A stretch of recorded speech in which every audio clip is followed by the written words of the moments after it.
히브리서 시작한 지가 얼마 되지 않은 것 같은데 벌써 끝이 나고 끝부분을 향하여 가고 있습니다. 히브리서 말씀이 참 좋아서 많은 성도들이 함께 들었으면 했는데 코로나가 터지는 바람에 이렇게 말씀을 함께 많이 나누지 못하고 이렇게 끝을 맺는 것 같습니다. 수년이 지나고 다시 한 번 더 볼 수 있는 기회가 있으면 좋겠습니다. 히브리서 말씀은 말씀을 통하여 끝까지 예수 그리스도께로 달려가라고 우리에게 권면하기 위하여 기록되었습니다. 여러분, 이 히브리서를 받았던 교회들이 어떠했는지 우리는 기억하고 있습니다. 그들이 그리스도의 말씀을 받고 믿음을 고백하고 유대교를 믿었던 사람들이 진정한 하나님의 공동체를 이루어 가기 시작했을 때에 그들에게 박해가 찾아왔던 것입니다. 먼저 주위에 가까운 가족들과 친구들이 그들을 핍박하기 시작했고, 그들은 왜 율법을 지키지 않느냐고 그것에 대해서 또한 토론하기 시작했습니다. 히브리서를 받았던 성도들은 오히려 믿음으로 달려나가지 못하고 성전을 그리워하기 시작했고, 과거의 할례로 돌아가려는 사람들도 있었고, 또 제사장직을 그리워하는 사람들도 생겨나게 되었습니다. 그래서 히브리서의 저자는 참된 예배가 무엇인지, 예수 그리스도의 사역이 무엇인지, 진정한 제사장이 누구인지, 또 하나님의 성전이 무엇인지를 이 히브리서를 통하여 성도들에게 알려주었던 것입니다. 성도들은 주님께 더 가까이 나아가야 했지만 그들의 신앙이 쉽지 않았습니다. 핍박도 있었고 문제도 있었고 많은 소란도 그들 가운데 있었습니다. 그들의 가족들과 그들의 친지들은, 그리고 친구들은 그들을 내쫓았고, 그들은 방황하고 유리하여야만 했었습니다. 그리고 정말 그들에게 좋아 보이지 않는 많은 일들이 일어나고 있었습니다.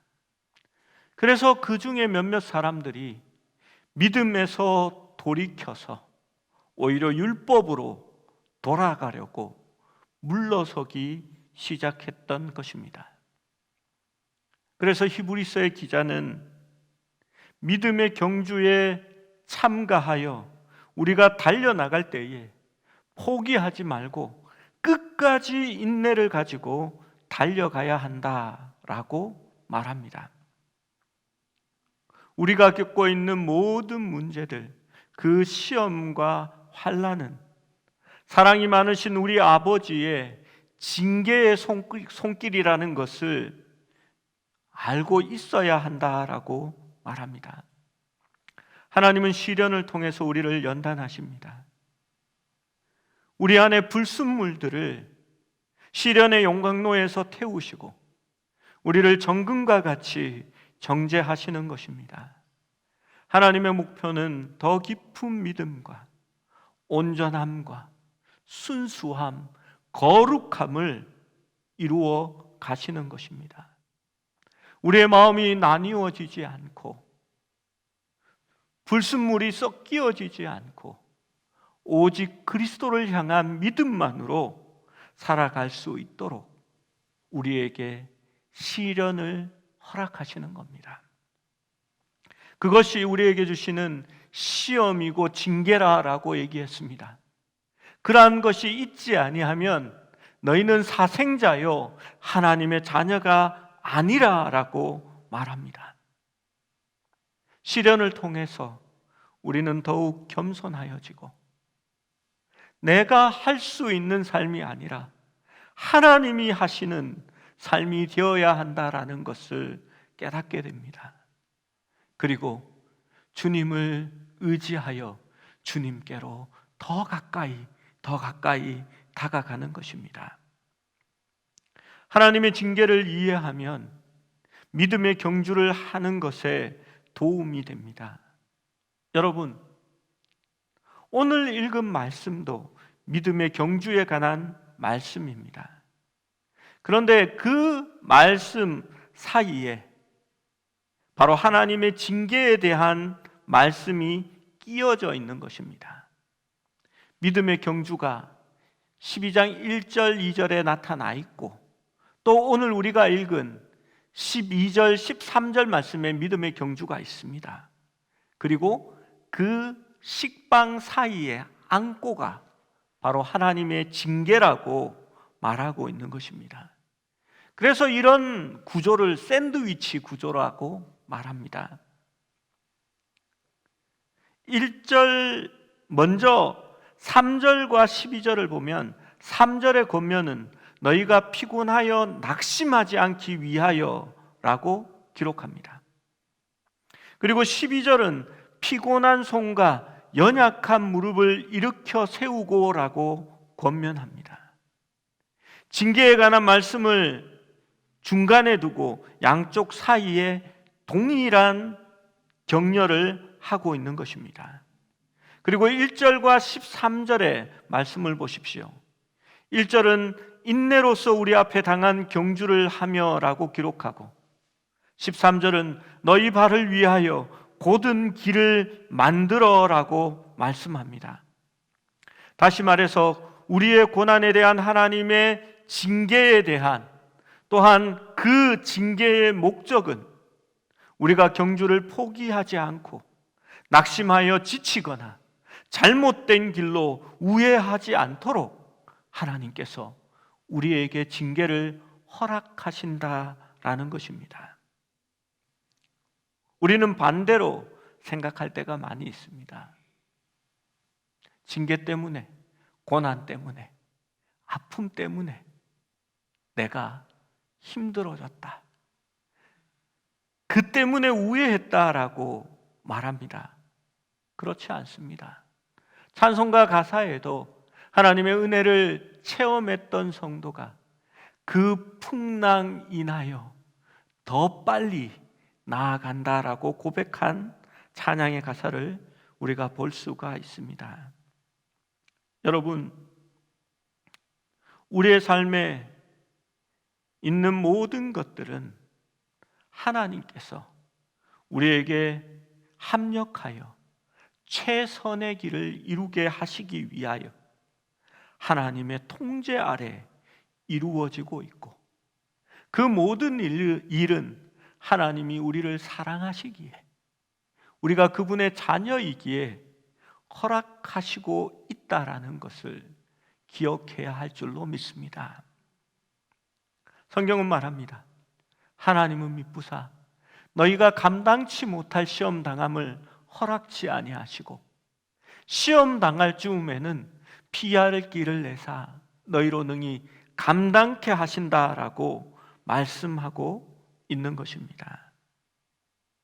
여러분, 12절 말씀의 첫 단어가 무엇입니까? 무엇라고 시작하고 있습니까? 12절 13절 말씀을 보시면 그러므로 피곤한 손과 연약한 무릎을 일으켜 세우고 라고 말합니다. 그러므로라는 말은 앞에 있는 말씀을 이어서, 앞에 있는 말씀이 있기 때문에 우리가 그러므로라고 말하는 겁니다. 앞에 어떤 말씀이 있습니까? 너희에게 시험과 연단이 있다라고 말합니다. 그러나 그 시험과 연단은 내가 너희를 사랑하기에 너희에게 주시는 하나님의 아버지로서의 사랑의 연단이다라는 것을 말씀하고 있습니다. 사실 시험과 연단은 너무 힘이 듭니다.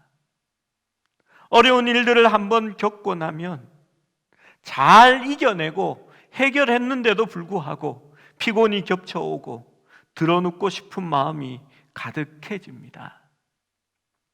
여러분, 탈진해 본 적이 있습니까? 피곤하면 가장 먼저 일어나는 일은, 힘이 떨어지면 가장 먼저 일어나는 일은 팔이 피곤해지고 팔이 떨어지는 겁니다. 12절 말씀에 피곤한 손과 연약한 무릎을 일으켜 세우고 라고 말합니다. 여러분, 피곤한 손이라는 말이 무슨 말일까요? 여러분, 권투를 보시면, 제가 권투도 참 좋아합니다. 이렇게 TV가 없어서 잘 못 보는데요, 예전에는 중계를 하면 곧장 보곤 했습니다. 처음에 시작할 때는 이렇게 시작합니다. 이렇게 해서 막 하죠. 잽잽 하고 막 이러는데 한 7회 8회가 되어서 7라운드 8라운드가 되어서 지치면 손이 여기 올라가지 않습니다. 그때부터는 이게 떨어집니다.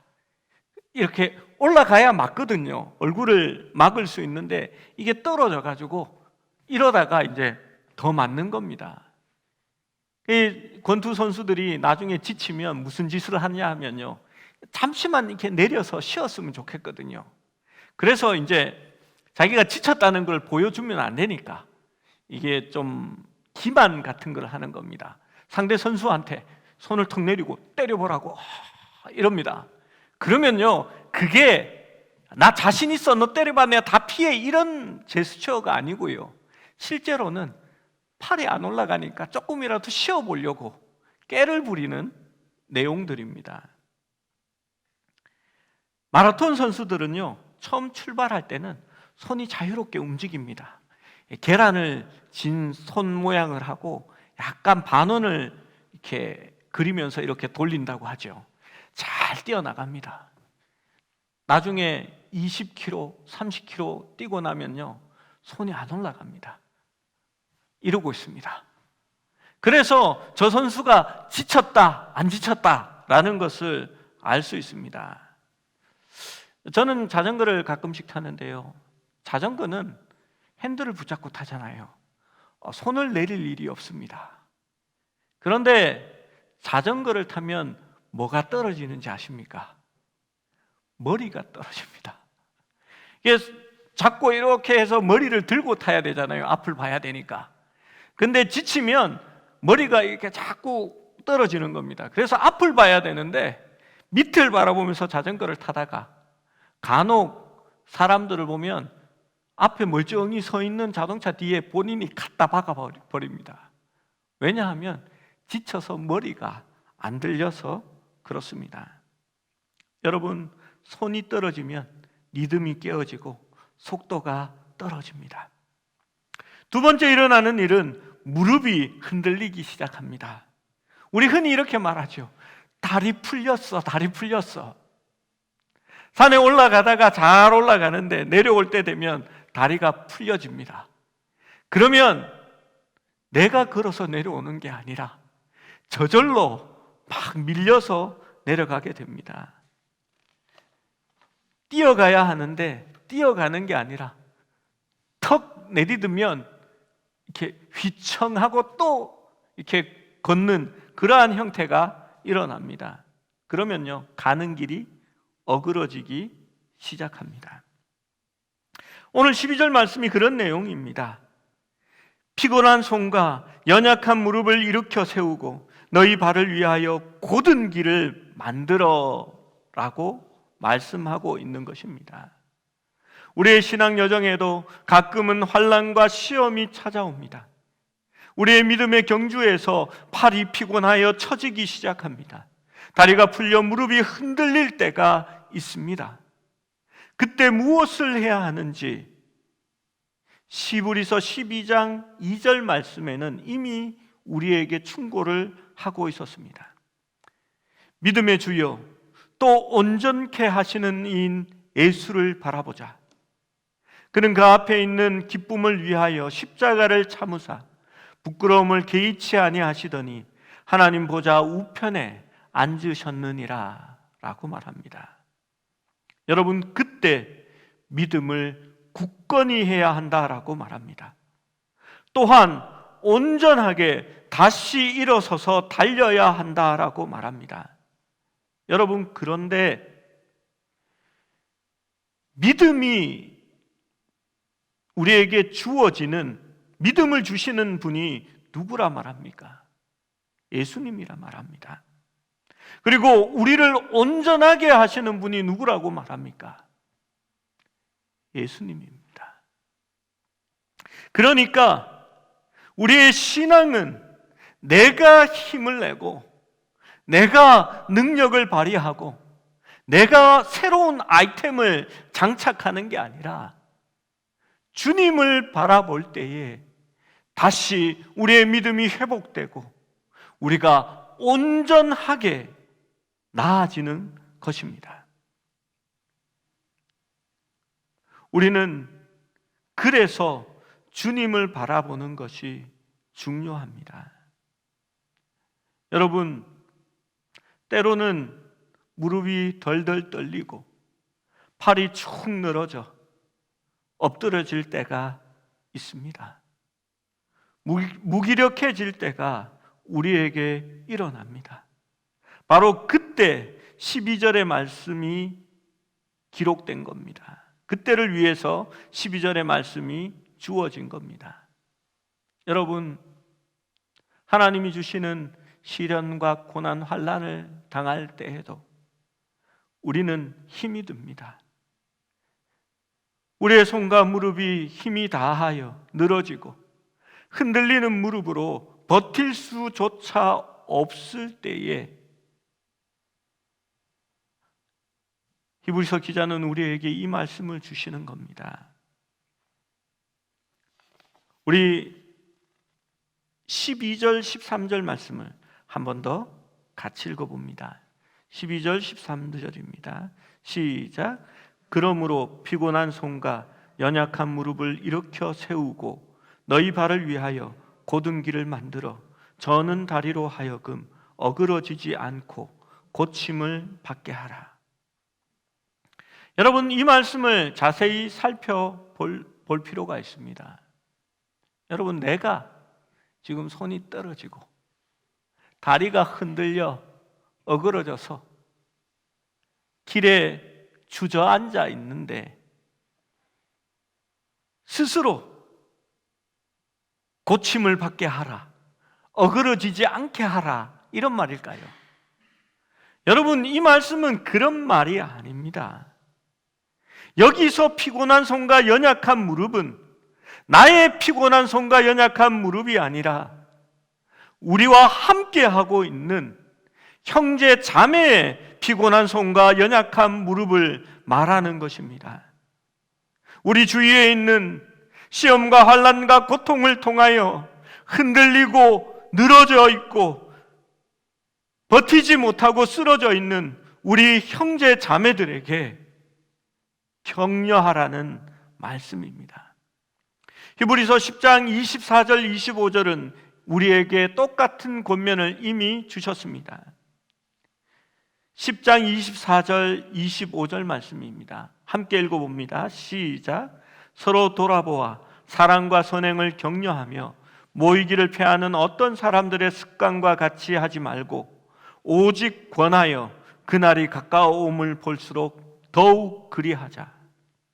여러분, 혼자만 달려가는 그러한 신앙이 아니라 서로 돌아보아라고 말하는 겁니다. 그리고 사랑과 선행을 격려하여 함께 달려가자라고 말하고 있는 겁니다. 때로는 시험을 당하고 하나님이 주시는 환난을 맞이할 때도 있습니다.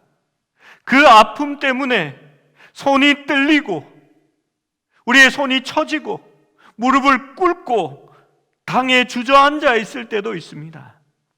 그러면 찬스다 하고 버려두고 달려나가는 것이 아니라 넘어져 있는 자들에게, 쓰러져 있는 우리 형제들에게 가서 손을 일으켜 세우고 흔들리는 그 무릎을 일으켜 세우고 함께 격려하며 나아가라라고 말하고 있는 것입니다.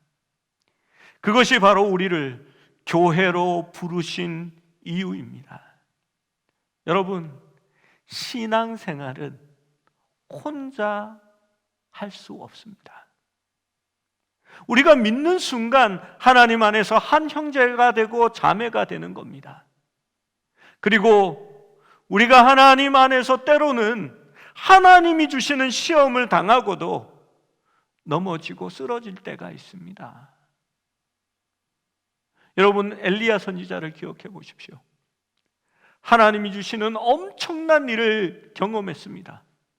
바알의 선지자들이 하나님의 진노 앞에서 죽어지고 하나님의 놀라운 일이 자신의 눈앞에서 벌어진 것을 보았는데 그는 오히려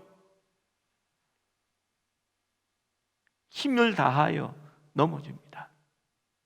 나 혼자만 남았습니다. 나는 힘이 없습니다. 그는 주저앉아 있었습니다. 그러한 때에 하나님께서는 그에게 남은 백성을 보여주시고 네가 혼자 있는 것이 아니라는 것을 말씀한 것입니다. 여러분, 그것이 바로 교회입니다. 신앙생활은 서로 함께 돌아보고 서로 격려하고 서로 사랑과 선행을 격려하고 모이기를 패하는 사람들의 습관과 같이 하지 말고, 그러니까 너희가 모여서 서로 격려하고 사랑과 선행을 격려하고 서로 돌아보라는 겁니다. 그래야 믿음의 경주를 해나갈 수 있다라고 말하는 겁니다. 제가 자전거로 호명산을 간 적이 있습니다. 가평에 있는 산이지요. 가보신 아마 대부분의 우리 성도들이 가봤으리라고 생각합니다. 한번 가보셨으면 고개 한번 끄덕. 안 가보셨구나. 제가 코로나 끝나고 날이 좋으면 한번 차로 한번 모시고 가겠습니다. 그 위에 이렇게 보면 호명호수가 있어서 더 잘 알려져 있죠. 제가 자전거를 타고 그 길을 친구의 게임에 빠져서 갔습니다. 그 당시 저는 자린이였습니다. 자전거를 처음 시작한 초보를 자린이, 자전거 어린이라고 해서 자린이라고 말합니다. 저에게는 엄청난 도전이었습니다. 자전거를 타고 산을 계속 올라가는 것이 쉽지 않았습니다. 정말 장난이 아니었습니다. 땀이 줄줄 흘러내렸고 심장이 요동치고 있었습니다. 숨은 가빠졌습니다. 다리는 흔들리기 시작했는데 지나가는 차에서 차가 지나가면 빨리 피해서 가는 게 아니라 차가 지나가면 창문을 내리고 아이고 여기를 왜 왔나 자전거 타고 힘내요 힘 막 이러면서 지나갑니다. 그러는 순간에 너무 힘이 드는데 차라리 내려서 걸을까라는 생각이 듭니다. 그런데 먼저 타고 저보다도 몇백 미터 앞에 나가던 친구가 다시 내리막을 타고 내려옵니다. 여러분, 그 오르막 올라갔는데 다시 내려와서 올라가는 게 얼마나 힘이 듭니까? 그런데 옆에 와서 말합니다. 100m만 앞에 더 가면 경사가 약해져. 조금만 더 힘내. 조금만 더 힘내. 라고 하면서 격려해 줍니다. 아마 혼자 갔으면 제가 그까지 안 올라갔습니다. 아마 돌아왔을 겁니다. 그런데 그 친구가 격려해 주면서 힘을 내라고 해서 결국은 그 끝까지 올라갔습니다. 위에서 쉬고 돌아오는 길도 만만치 않았습니다. 올라갔던 길을 내리막으로 내려오고 나니까 산이 하나 또 나왔습니다. 그 산을 억지로 넘으니까 뿌띠프랑스라는 곳이 나오고요. 거기를 지나니까 산이 또 나왔습니다. 그 오르막을 올라가는데요, 정말 쉽지 않았습니다. 제가 그 친구에게 말했습니다. 난 걸렀어. 날 버리고 가.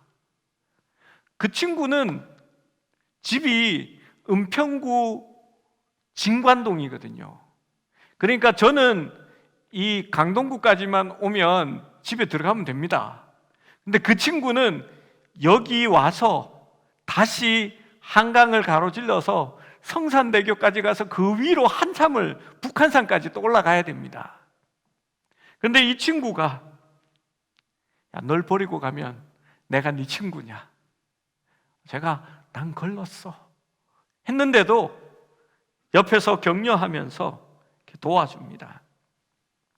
오르막을 올라가다가요, 힘이 붙여서 섰버렸습니다. 잠깐 쉬고 출발을 해야 되는데요, 오르막에서 자전거 출발하기가 쉽지 않습니다. 그러니까 그 친구가 자전거에 내려서 제가 출발할 때 엉덩이를 막 밀어줍니다. 그렇게 해서 겨우겨우 강동구까지 돌아왔습니다. 여러분, 그래서 그 친구가 진짜 친구입니다. 본인이 여기서 앞으로 2시간 반을 더 타고 자전거를 가야 되는데, 그래도 이렇게 연약한 저를, 다리가 후들후들 떨리는 친구를 위해서 그렇게 도와주고 갔습니다. 여러분, 믿음의 경기에 쓰러지지 말고 지치지 말고 함께 도와주어 고침을 받고 달려나가자는 것입니다. 여러분, 그것이 바로 오늘 히브리서 기자가 우리에게 말하고 있는 말씀입니다. 서로 돌아보는 겁니다.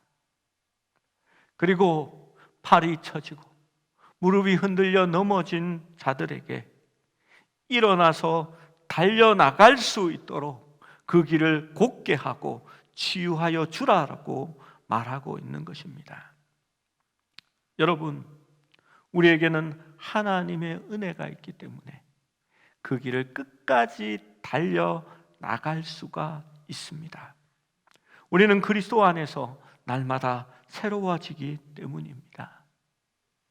여러분, 교회 안에, 그리스도 안에 있으면 우리는 그 은혜로 말미암아 능히 이길 수 있다는 겁니다. 여러분, 때로는 시험 당하고 환난을 당하고 어려움을 당할 때에 절대 하나님의 공동체를 벗어나지 마십시오. 그러면 쉽지 않습니다.